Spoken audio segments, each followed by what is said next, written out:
think any woman who's been in labor for almost 24 hours will tell you that it doesn't matter if the Pope and the Easter Bunny are in that room, you really don't care at that point. But I hadn't planned it.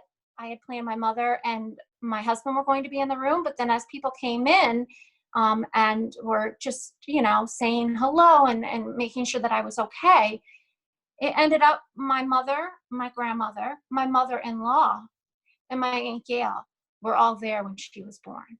And my mother had been born in Sharon Hospital. I had been born in Sharon Hospital. My grandmother had been born at home in Ancramdale. And when my daughter came into the world, my grandmother was there with her firstborn, which was my mother. My mother was there with her firstborn, which was me.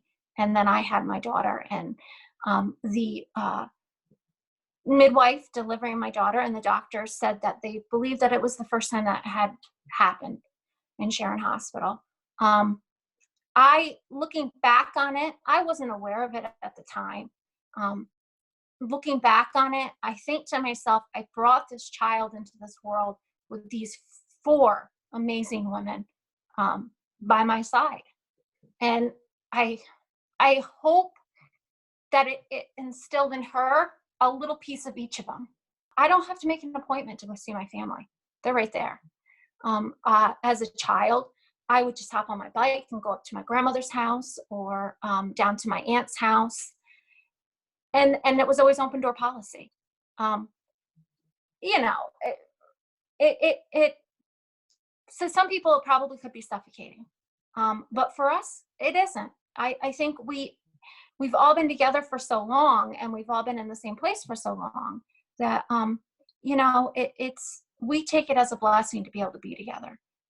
I can go out on my porch and look to my right and see the home that my grandparents moved into when they first were married.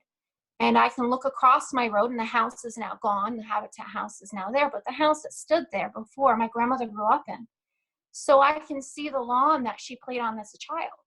And if I look to my left, I can see the octagon house where my grandfather grew up. I do know that when my husband and I first got married and we first set up our own little place, we lived in Lakeville for about 1.5 years. I worked for Salisbury Bank, he worked for Harrington's, and it was just easier. And then I had Sydney, and I felt this pull to have to be back here.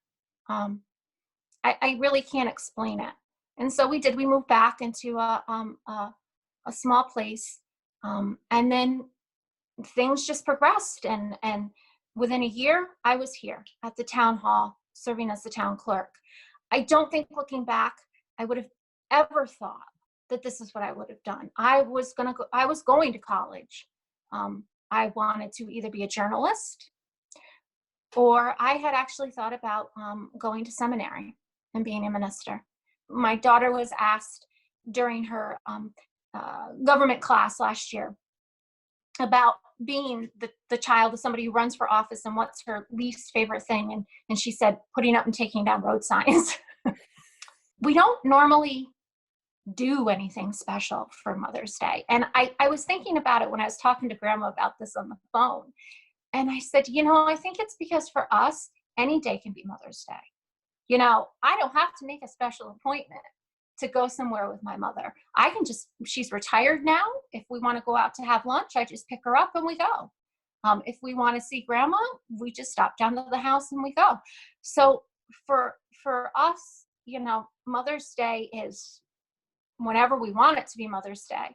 And I'm hoping that with everyone having to be inside and be with their families, that possibly they're realizing maybe it's not about the big things in life. It's the little things that are important. My name is Monica Brant Cleveland. I live in Ancramdale, New York, and I serve as the town clerk and the tax collector for the town of Ancram.